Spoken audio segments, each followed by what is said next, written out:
Summoners War Update 817 is here. We finally get a chance to see the skills of the brand new Twin Angels. That's what they're calling them if you didn't already see. But let's take a look. Let's go over the Twin Angels. I know, I'm such a jerk. Let's go over the Twin Angels. Last, we have the brand new banner for the Twin Angels. SP Summon, it's the same thing as it always is. Battle Training Ground, new mock battles for Twin Angels, which is nice. So we get a chance to play with. That's the only time that some of you will ever play with the Twin Angels, because come to us, I don't have to tell you any more than that. Repeat battle improvements, just some minor improvements, nothing crazy. Cell exclusion, it's just minor improvements. Balance patch, oh, it's not a balance patch, I'm sorry, I was gonna say balance patch filler. Update filler, but really we just mostly care about the Twin Angels. This is interesting. Normal Ancient Crystal products revamp. Mystical Scrolls now added with no limit for 45 Ancient Crystals. Some of you are excited because you saved all your Ancient Crystals. You're going to get nothing out of them. But and then we also have 3 Devilmon per month at 120 Ancient Crystals each. We also have some modifications to the prices in Ancient Crystals of these things. 6-star rune is now going to be 100. It's most of the time not worth 95+% of the time not worth it. Legend Gem and Grindstone, again, not worth it because you can get plenty of these from just farming the dungeons. I gotta keep telling the casual players that you can get plenty of them by farming the dungeons. We also do have just some replays for whoever uses them, and then we have ranking info added for Steel Fortress. Nothing crazy. Special rule settings for test removed. Limited time Elias special summon, which you know what this is. But in Summoner's War, this is, you buy this with crystals, not actual money. Some of you buy crystals with money anyway, so it's a moot point. But lots and lots of goodies, some of them free, some of them are the 3,000 crystals for the premium rewards. Quality of life improvements, just minor things. Game error fixes, just minor things. Honestly, this is a lot of it is just to make it look puffy and not just the brand new Twin Angels. So let's go and take a look at the actual Twin Angels. I want to not take too long going over all this stuff that's basically filler. Sorry, not sorry, I don't know. So one of the things I noticed, maybe you guys caught this earlier than I did, all of the Twin Angels are, well, actually they just came out, so how could we catch the whole thing? We just saw the skills on the wind one, right?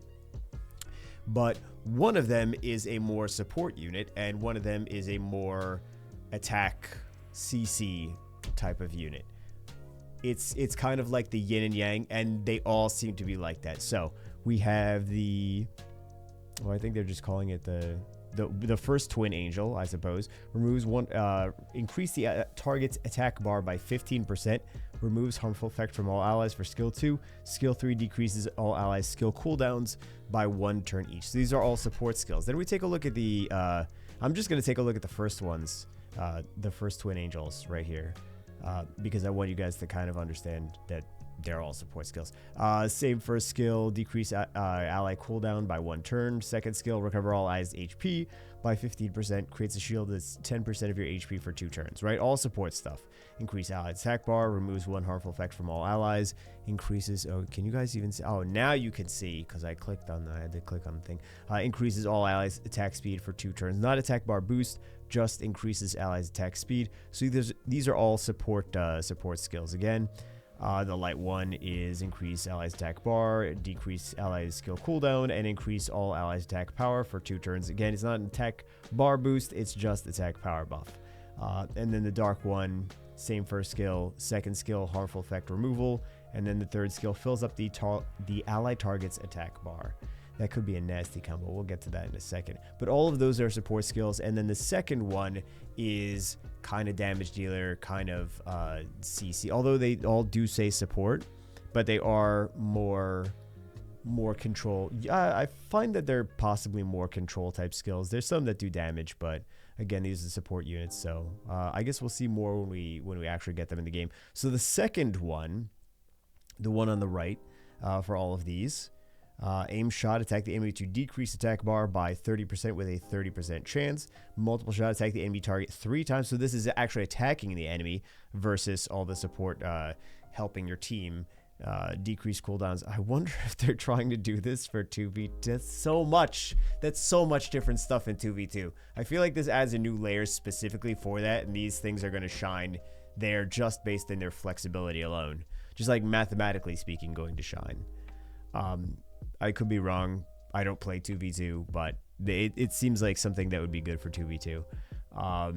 So where were we? We got the first one, decrease attack bar by 30% chance. Second one, multiple shot, attack the enemy target 3 times. Each hit increases the cooldown time by 1 turn with 50% chance. And then continuous shot, attack the enemy target 5 times to inflict damage that ignores all damage reduction effects and resist deaths. And remember, you get one of column A and one of column B. Whenever the units get a turn, from what it looks like, from what they say, you get one from the first unit attacks, does with their skill, and then the second unit does their skill. And that's why they're kind of, if you were to just have a unit by itself, it would be a weak unit, but the two of them together just add so much different stuff that you can do at any given moment. And that's why, again, I think these are going to be really good in 2v2. The content that I don't play. And then we have the water one, again, all support units. Water one's skill, the second Twin Angel. Attack all enemies to stun for 1 turn, 50% chance. Again, more attacks. Attack the enemy target 3 times. Each hit removes 1 beneficial effects and disturb HP recovery. Too bad, one didn't stun and the other one did a strip, because then that'd be nice together. But that's the whole point, is one does a support skill of one kind for your team, and the other one does a control or damage skill. Or I suppose even the control skills do damage. But the wind one, attack the enemy to decrease, is the same for a skill. I don't know why I keep reading them. Scatter shot, attack all enemies to stun for 1 turn, 50% chance. And then charge shot, attack all enemies to remove beneficial effects and decrease the attack speed for 2 turns. So again, I mean, you know they're going to violent proc anyway, so this is going to be ridiculous as soon as they start violent procking. They're going to use all of their skills all the time. 4 skills being used in 1 turn with 1 violent proc. It's crazy. And well, it's just Diana, just normal Diana things. And then we have the light ones. So for the damage dealer CC unit for the light ones, multiple shot, attack the enemy target 3 times. Each hit increases skill cooldown. And then the barrage shot attacks all enemies 3 times. Each hit removes 1 beneficial effect and decrease the attack bar by 10% with a 50% chance. So you already see that this possibly pretty strong. It's very similar to the things that we already have. So like for example, the robos, I'm sure you've already noticed these things in RTA that attack all enemies multiple times, strip beneficial effects, and decrease attack bar with 50% chance. Like, that's just already very strong. So you combo that with increase all allies attack power, and these things can possibly snowball. So yeah, this seems like a very dangerous unit, this light one. And then we have the dark one, so the more CC damage dealer for the dark one, the more aggressive version of the more aggressive of the Twin Angels for the dark one, has the attack all enemies to stun for 1 turn, 50% chance, and then the air shot attacks all enemies 2 times. Each hit decreases their defense for 3 turns with a 50% chance. Sometimes I call these wrong in these when I'm thinking about what is going to be the most OP unit, because sometimes, looks a certain way on paper, but then when you actually get into the gameplay, it's like, oh, that's really not enough activation rate, or man, this unit counters it too well. So I just feel like the light one is going to be, that's going to be very easy to just fit into your control cleaves without too much to worry about. But that's, for the most part, that's it, is these Twin Angels.